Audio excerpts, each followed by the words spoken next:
Goeiemôre.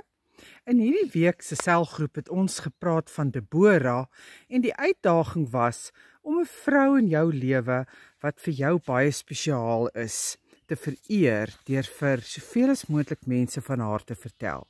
Nou ek wil vanoggend vir julle vertel van 'n baie spesiale blom van God.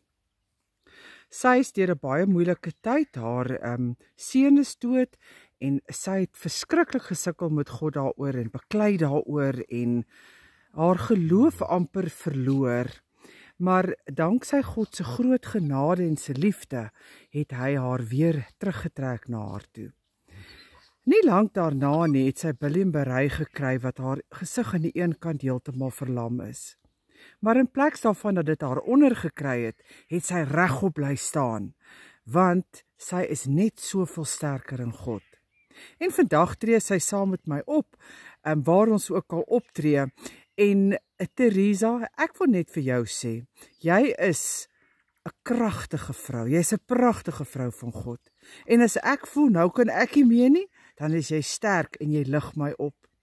En net so doen ek weer vir jou. En ek hoop ons gaan nog 'n baie lang pad saam stap. Saam met God in die bediening wat hy vir ons het.